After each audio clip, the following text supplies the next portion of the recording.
Well, I've got the wing flipped over and I have my fuel tank placed in there. And I've got the root rib in there. A tip for making it easier to get the root rib on, because it has to slip in between the skin and the tank support. A tip is when you put these tank supports in, don't rivet that last one. These rivets can go in any time later. And what it just allows the tank support to more easily flex out of the way to slip this rib in. I left these rivets out and it made quite a bit of difference getting this in here. I had these rivets in there and I thought, let me drill these out and see if I can get a better flex on that tank support to slip that flange of this rib in there. And it was night and day difference, much easier. So anyways, got that in there. I've got the tank all the way forward and all the way up against the root rib. I've gone in with a Sharpie and marked the hole here. This rubber scupper is a later revision. I got my kit in February of 23. Mine had it, so any kits after that, and I don't know when they started before me, but I don't think it was too long before me. Anyways, you Pro Seal glue this to the wing skin, the underside of the skin, before you have the tank in there.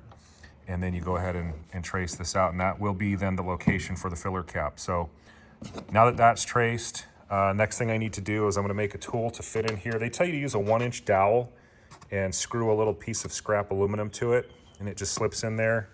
And then you run a long drill bit through there and drill a hole. I'm going to 3D print a fixture or a little jig tool, whatever you want to call it, for that. That'll slip in there, go in about 1 3/4 inches, almost contact the tank in there, and then sit square up against this. Sit square up against this here. I'm going to 3D print that just so I can get a little deeper reach and, I don't know, just a more precise tool, if that's even required. And mark the location of these. This is for the sight gauge, by the way. Yeah, so once I do that, I just need to then remove the fuel tank, which means taking all these clecos out, pulling this rib back out, slide the fuel tank out. And then from there, I can just do all the work on the fuel tank I need to do to get it completed for a final assembly in the wing. So I drew up and printed this little drilling jig here for drilling the pilot holes in the fuel sight gauge locations. Fits nicely. It's kind of a snug fit.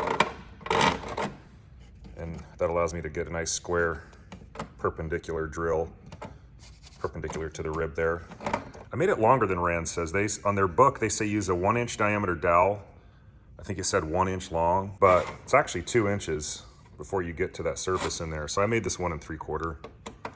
I mean, 1 inch is fine. It's not gonna walk around on you, but since I was printing it anyway, I went ahead and went longer. So that will go there, drill that. This will fit here, drill this. I have verified that the tank is all the way forward and all the way to the root rib here. I traced the shape of the rubber scupper with the location of the filler cap up on there, so that's all done. So next is use my 3D printed fixture there, and I'll drill pilot holes at these locations. I'll make sure it's good and square, not crooked. So push it good and flat there. There we go. All right, let's do it. There's one hole.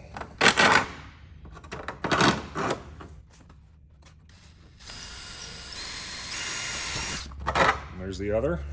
Now that those holes are drilled and this has been marked, now I can remove all the clecos, get this root rib out, slide out the tank, and at that point, I can complete all of the operations I need to do on the fuel tank. Well, I've moved into the shop space to do the fuel tank work here. So what I want to do, I got to drill this 3-inch hole right here. And I've already got the 6-hole array here marked from the scupper.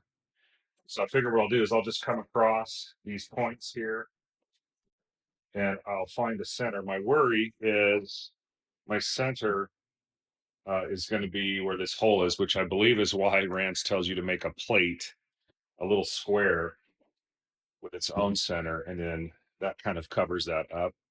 and then you use that for your pilot. So I'll get this marked out, and I'll get one of those little plates made up.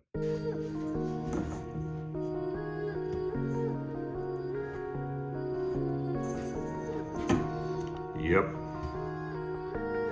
Makes sense. That's why they want you to do it the way they do.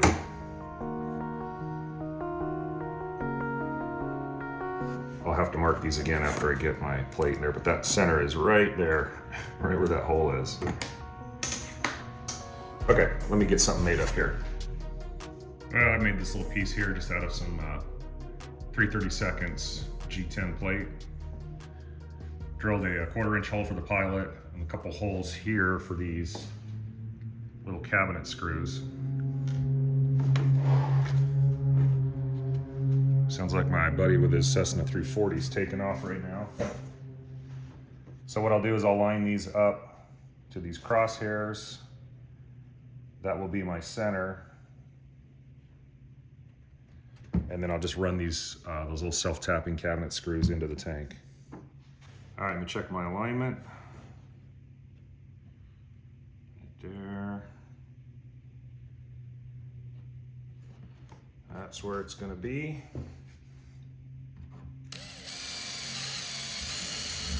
Put that hole there, drive that screw in.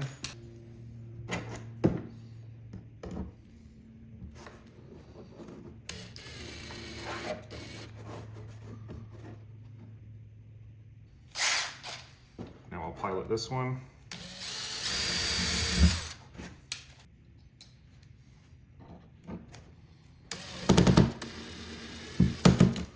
And let me check centers. That's pretty good. I've got this set to right at about 3 inches. I've got a scrap piece of ABS plastic. This is I have a bunch of these. They're cutouts from patrol door window kits that I make for Cessna 150s. Went to my scrap pile and I figured this would be a good way to drill me a test hole, measure it, and see what I end up with, and adjust accordingly.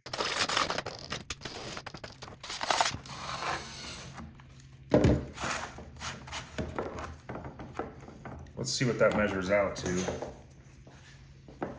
It's exactly 3. I'm just gonna bump that a couple thousandths. Right there. I'll do one more here. It's like 3 and 10 thousandths if I had to take an estimate on that. I think that's good. Let me go ahead and torque this down, make sure it doesn't move on me, and I'll get that drilled.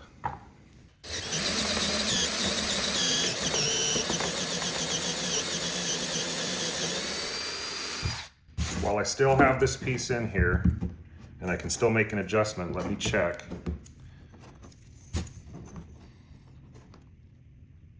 Boy, I'd like it just a couple thousandths bigger.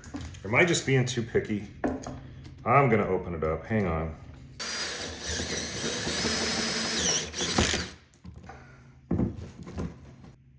I like it. Get this deburred.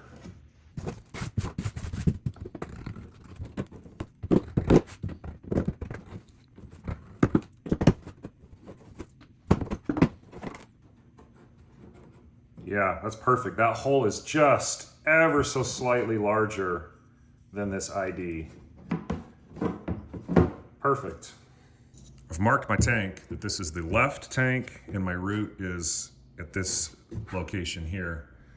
I want to make sure that I mark this because what I don't want to do when I get into other operations, especially the drain part of the tank, I want to make sure it's on the right side or the correct side and not make a tank wrong. Next step here, take the filler cap flange, place it on, and I've already got the holes marked from the scupper. So I'll just line them up. I'll drill one, say here, and then I'll cleco it. I'll come across, index that, drill it, cleco it, and then hit the others.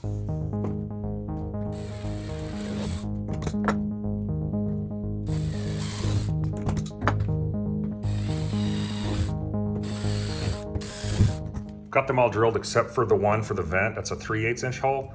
Gonna hold off on that because what I had seen with other builders is when you want to do the leak test, then you've got to worry about how you're going to seal up that hole because this is for the vent. So I'm going to leave that one for now, and I will fully assemble the tank, get everything else done, leak test it. Once I show that there's no leaks, then I'll go ahead and drop this hole in there, and that will be, then you thread in your vent tube. So I think that that's the way I'm going to go here. Now I need to drill the fuel withdrawal fitting hole right here. The manual right here on figure 6.13 on my plan set is showing a left wing tank, which is what I'm working on. So the withdrawal fitting will be on the right side or the root side of this tank. 1 inch up from the bottom, 3 1/4 in from this surface here. So 3 1/4 in, 1 inch up. And that's gonna be a 3/4 inch hole. I'll go ahead and get that plotted out here. This is the root side, left wing tank. This is the root side. So I'm going to be coming in 3 1/4 from this ledge. And I'm sure the tolerance on this is probably plus or minus whatever. Hell, probably even a 3/16 inch would be okay. So here's 3 1/4. And then I probably should come up a little more because it's got to come up 1 inch. And then I'll come over here, set my caliper to 1 inch, roughly 1 2/2 inches, I'll call that good. In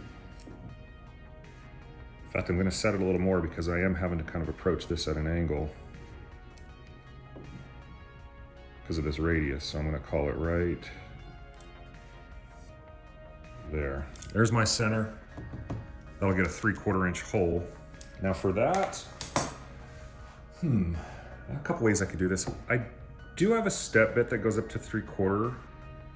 I've also got an annular cutter, which I think on this material would be real nice. Let me see what I got. Well, I was correct. I do have 3/4 inch annular cutters.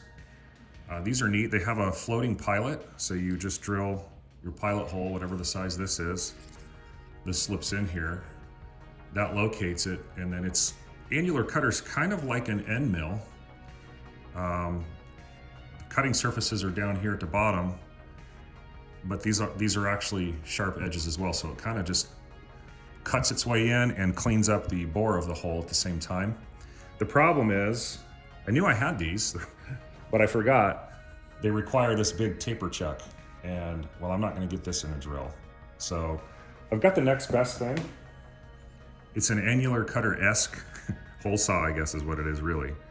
But I think this will be fine. So I'll drill me a pilot, just a small pilot, just to make sure this doesn't wander on me. And then I'll hit it with this, and that should be my 3/4 inch hole then.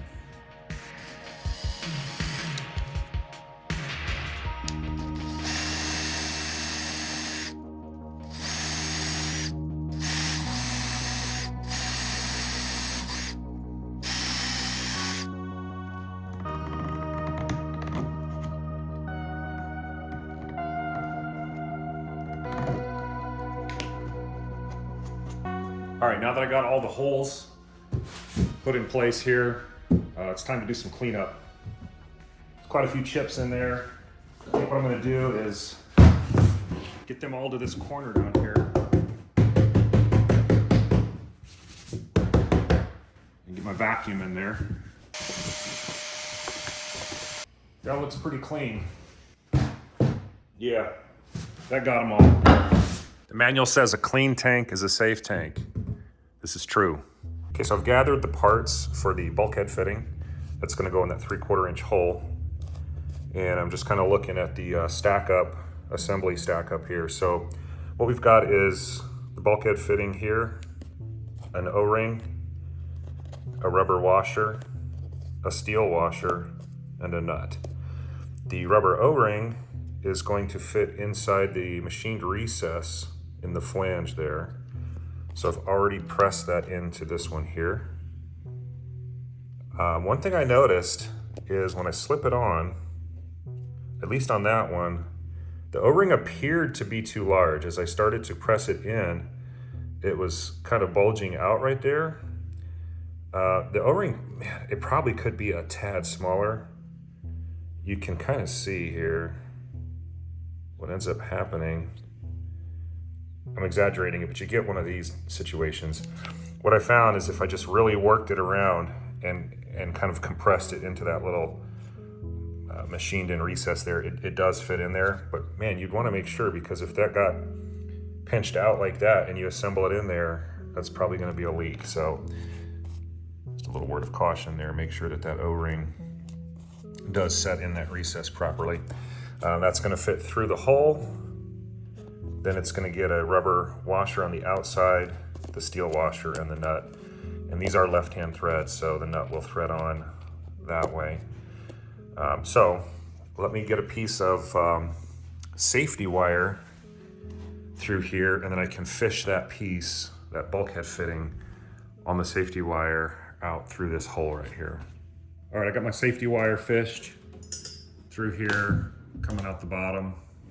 And I'm going to load this up here on it. Oop, wrong one, this one.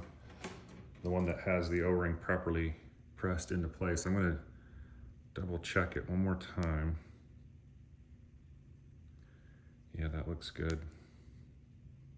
Okay, and put it on there. It's just right there. If I can just grab the lip here on the flat. There we go. Okay. I guess this goes in dry. I know they tell you to blue Loctite the threads, but there's no sealant or anything on the insides. It's just the O-ring dry against this surface is doing the sealing. I'm gonna read through the manual again and make sure that that is true. Because boy, if you ever get a leak in this tank and you have to get the tank out to work on it, you gotta pull your wings or wing, drill out your root rib to get your tank out. It's a pretty big deal. That is kind of a bummer. My Cessna, you just pull off the tank covers on the top of the wing. There's a couple straps in there. You undo your straps, the tank comes right out. And I have had to go in and service the tank. I had a leaking, oh, what did I have? I forget. I had a leak in a tube or something. Anyways, you just hope that you never have to with this. Okay, let me review that and I'll come back and finish this up. Yeah, this goes in dry. No, no sealant or anything on the inside. Just the rubber washer.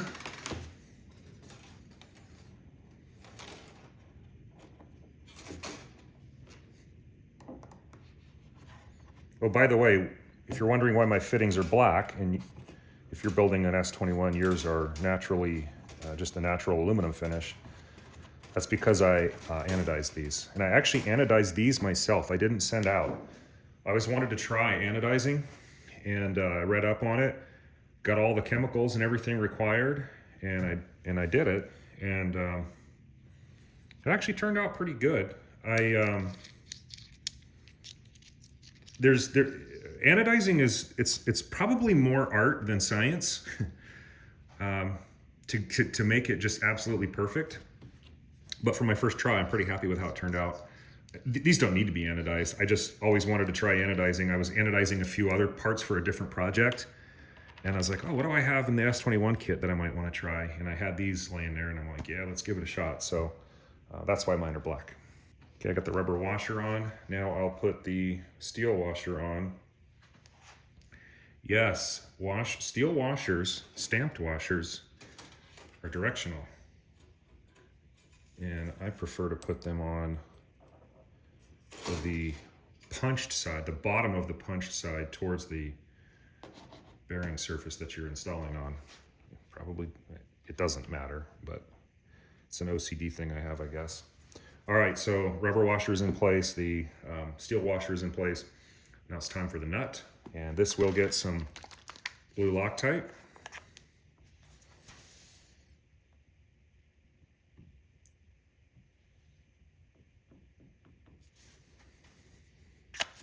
Loctite's one of those things, a little dab will do you. Get too heavy on your Loctite, you may never get your part apart. All right, this is left-hand thread, so I'm going to start it by rotating counterclockwise.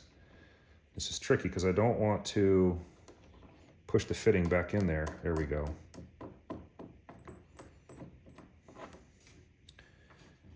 Now they say, do not tighten it so much that you extrude the rubber washer past the steel washer. So it's not going to take much, most likely. I am going to put a wrench on it, but I'm going to be very light with it. I'm using a 30 millimeter. It's actually a little smaller than that, but 30 works. I'm going to make sure I'm not rotating the fitting as well. It's got flats on it. If I needed to grab it, I could, but I don't think it's going to move on me. Boy, I just don't know what's too tight or not. Like, I'm not extruding the rubber washer out. I feel like I could go a little more.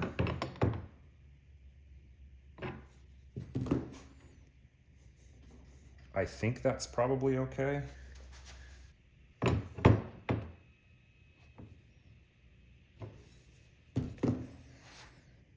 I think I might call that good. All right, let me pull out my wire. Don't need that anymore. Save that for wiring up something else or the other fuel tank. I think that's good. Again, I don't really know what's too tight or not. They just say don't get that rubber washer past the steel, and it's not doing that. I feel like if I went any more, it's gonna start doing that. So I'm probably right at the right spot. Okay, now the manual just says to repeat the same process on the sight gauge bulkhead fittings. Those are smaller, so I will need to, right now currently I only have the pilot holes drilled. So I need to open those up, which of course means I need to clean the tank out again. I think I was supposed to have opened these up previously before doing the bulkhead fitting. I might have got a little out of order, but no big deal. I'll open these up, vacuum out the tank again, and then I'll get those installed. For these holes here for the sight gauge bulkhead fittings, I'm just gonna use this step drill. I like these ones because they've got the hex fitting. I can clip on an extension, which will be handy for getting into this 2-inch deep recess here. All right, we're going up to 1/2 inch, which happens to be the last step on this. Normally, if I was doing this and I had steps that were bigger, I'd take my Sharpie and I would color in the step that I'm going to so that I don't go too far. But on this one, we're just gonna send it.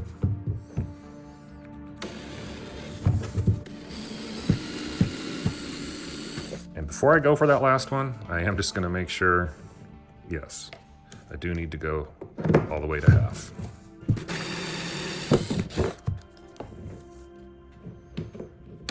Nice, okay, I'll do the bottom one.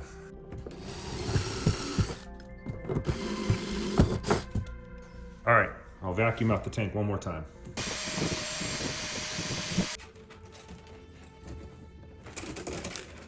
Same scenario here, a little O-ring. Goes on there.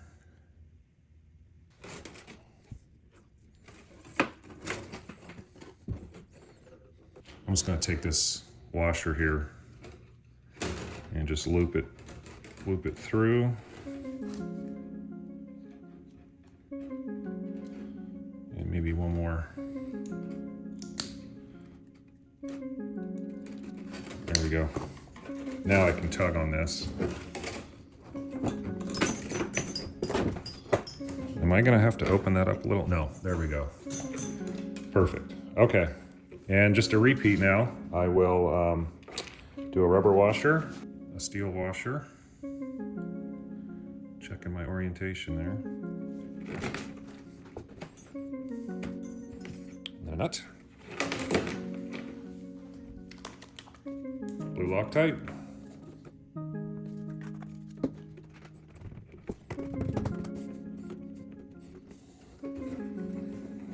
And let me get this out.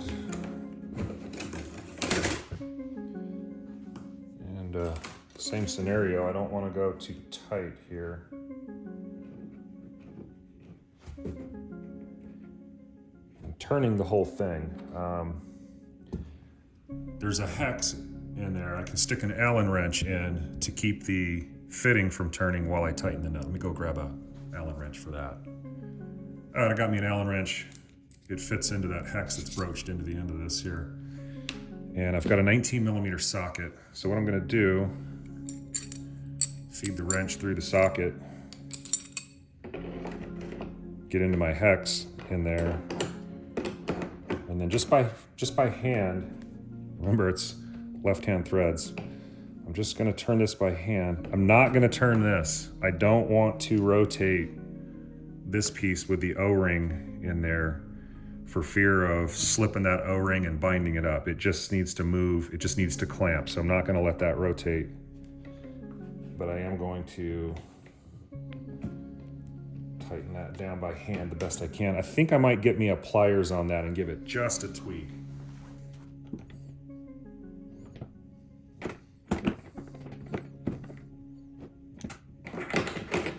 I feel like I've got it.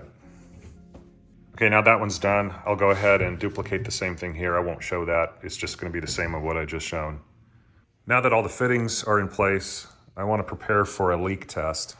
So what I'm gonna do is I've just got a Schrader valve with a 1/4 NPT fitting here. I've got some 1/8" NPT plugs. I'm just gonna stick in here. I haven't put them in yet. And then to seal up the top, big opening here, what I'm gonna do is I've got some of this old rubber sheet here.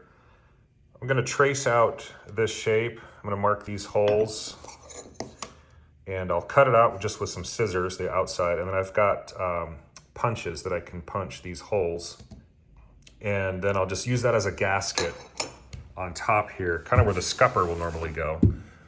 Use that as a gasket, tighten it all down, put the filler cap in, and that should be enough to get some pressure in here, just enough to where I can hit some soap. You know, just 1 PSI, they say. You don't wanna overdo it, you'll start to deform it. 1 PSI, and I'll just hit some soapy water at the fittings, check that, and that should be an ample leak test.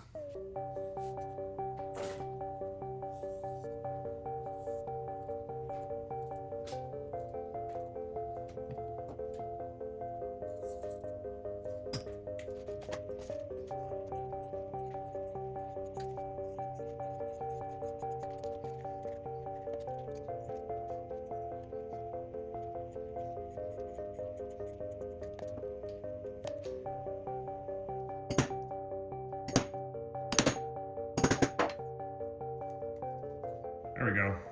That's a quick little homemade gasket. Should work pretty good just for the leak test.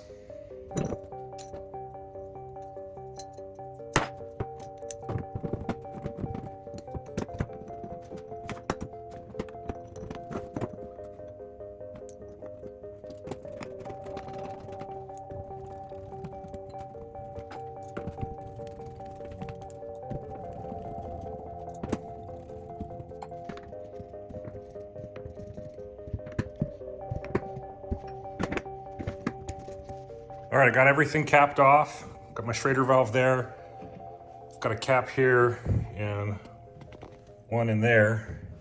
Got the filler cap put on there, and I've gone ahead and pressurized it just enough to start kind of expanding the tank. It's been sitting here for a few hours. I did spray some soap solution on all the fittings. I don't see anything, but I had a thought. What if I filled it up with enough fuel? What if I laid it on its side like this and I fill it up with enough fuel to get the level right about here, and then go ahead and hit it with just 0.5 PSI or 1 PSI of pressure. So it's got fuel in it under pressure a little bit, and just let it sit overnight maybe. And then see if I get any fuel leakage, any blue stains or anything wherever it's sitting when I come out the next morning. I think it's worth doing that just because of how difficult it would be to fix a leak on these tanks after the fact. So I think I'm gonna do that. I might run down to the fuel pump, toss, I don't know how many gallons that'll take, probably 7 or 8, fill it up. And then once the test proves good, if it does, then I just drain it out of here, just into one of my 5-gallon buckets, and I'll just use it for my Cessna at a later time. So that's what I'm thinking I might try. A real world leak test with actual fuel. Yeah, I'm just gonna got the tank up here on the cart. I'm gonna run it down to the fuel pumps here. Let's put some fuel in it and see what we can do. I guess that's a nice thing about living here at the air park. You just run right down to the fuel pump here and get me a few gallons. Check out that sunset. This lot's for sale here, by the way, right at the end of the taxiway. Anybody's wanting it, come be my neighbor. It's listed at 1.2 million for dirt. Crazy. All right, let's run down to the fuel pump.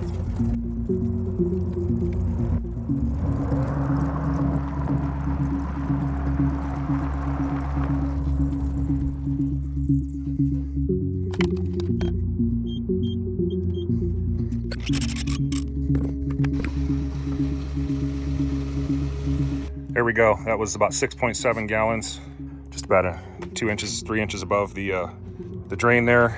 And of course those are submerged, so I'll take it back home, hit this with about 1 psi of pressure, and I'll just let her set overnight. We'll see what happens.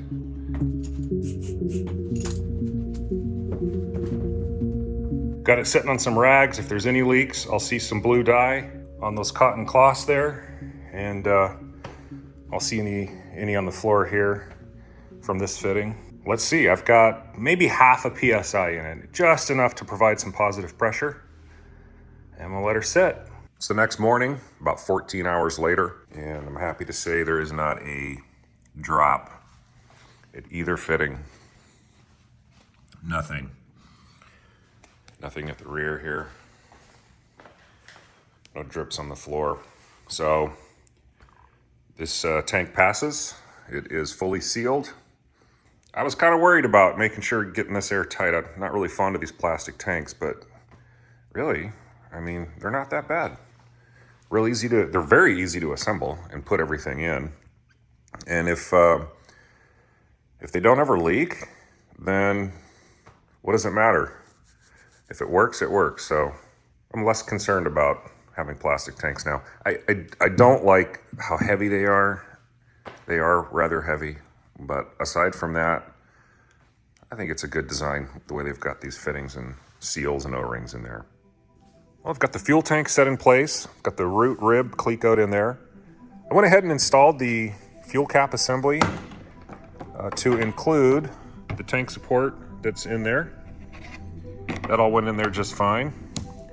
I think this can be permanent. I don't think I have to remove any of this, because really all I need to do is fit the aft tank support parts in there and rivet those in. And then once I feel like that's all good, I think I can just rivet this rib in place. I'll have to look at the manual again, but I think it's ready just to go at that point. So the tank may have made that, it may just be in there now. What I need to do in order to get the tank support pieces in there, it's really too difficult to come up underneath and try to do that. I think at this point, I'll go ahead and put it in a wing rack. And speaking of the wing rack, I was looking at maybe I was gonna make one out of some 2x4s, or maybe I was gonna weld something up out of some steel tubing.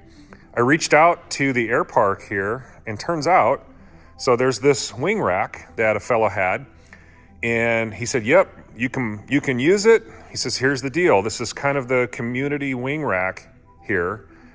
If you use it, you have to hold on to it until the next guy needs it. So I'm like, bargain, I'll take that. That way I don't have to fabricate one, and I'll just hold on to it until the next guy needs it. And it saved me from having to figure something else out with that. So what I'm thinking I'd do is take the wing, set it up in the wing rack here, and then I can work up here. This is where that area will be. And I can plot out those holes, fit the pieces in there, get them riveted in. And at that point, I can even rivet the root rib on in place and just do all that work on the wing rack here. That's my thought. We'll see how that actually works. But here we go. Wing is almost done. Exception of the wing tip. I'm doing the Aerosport carbon fiber wing tips. I've just got it sitting up here right now. I'm holding off on that because there's 2 different approaches that I could take on how I want to mount that. And I haven't decided which I'll do. That will be at some point in an upcoming episode. But for now, I'm gonna get the left wing finished and move on to the right wing. And I'm really hoping that I can get the right wing done, start to finish, in about 3 weeks. Knowing me, it's probably gonna be 4 or a little more. But still, that's pretty good. I think a month is a fair amount of time to do a wing from start to finish. So here we go. I'm gonna go ahead and call this wing complete. I'm not gonna show all the business of getting these in here. It's pretty straightforward. They just slip up in here like so. There we go. That'll fit in there. Then the other one fits in here, and you just kind of wedge them. You kind of wedge them against the tank and the aft spar, riveted in place. And that just keeps the tank from migrating aft. So I won't show all that business, but that's what I'll do. Anyways, enough of that. Thanks for watching.